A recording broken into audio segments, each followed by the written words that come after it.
उघडून बघतो तर काय माझ्या फेव्हरेट पुरणपोळ्याच्या मम्मीने केलेल्या. नमस्कार मंडळी, जय गणेश. तुमचं सर्वांचं मनापासून स्वागत करतो आपल्या मार्गशीर्ष महिन्यातला तिसऱ्या गुरुवारी. तर सकाळी आज म्हणजे झाले लवकर, कारण की आज मला लवकर जाग आली. सकाळची जी कामं होती ती पण आवरून घेतली. मम्मीला थोडीशी मदत पण झाली आणि आजचं जे वातावरण होतं एकदम खुललेलं वातावरण होतं. झाडं पण एकदम टवटवीत झालेली.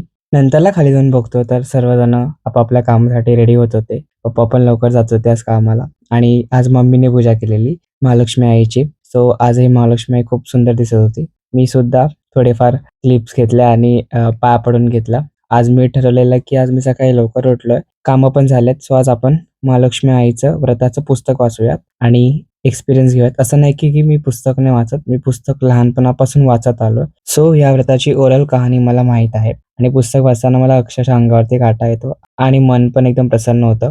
सो मी मस्तपैकी पुस्तक वाचून घेतलं. पुस्तकामधील जे नमनअष्टक आहे ते खूपच सुंदररित्या लिहिलेलं आहे. सकाळचं रुटीन फॉलो करत मी गरम पाणी तापवलं आणि पिऊन घेतलं, कारण की आज मी लवकर उठलेलो म्हणून सगळी कामं ऑन टाइम होत होती. नंतरला मग मी काही फोटो काढलेले महालक्ष्मी आईचे, ते जस्ट एडिट केले आणि मस्तपैकी चहा घेतला. त्यानंतर माझं काम सुरू झालं.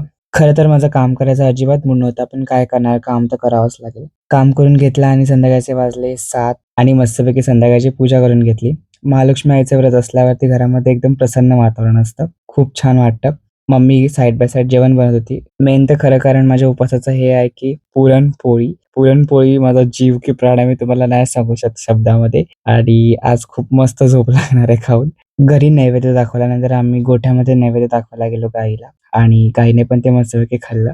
घरी आल्यानंतर मी सुद्धा उपवास सोडून घेतला. उपवासामध्ये स्पेशली मोदक सुद्धा होता, कारण की आज ताई गेलेले सिद्धिविनायक मंदिरामध्ये. लास्ट ब्लॉगमध्ये मी इच्छा जी व्यक्त केलेली ती इच्छा आज पूर्ण झाली. मन भरून मी पुरणपोळ्या खाल्ल्या आणि एकदम लुसलुशीत झालेल्या. मग भेटूयात पुढच्या ब्लॉगमध्ये. तोपर्यंत काळजी घ्या. Bye bye.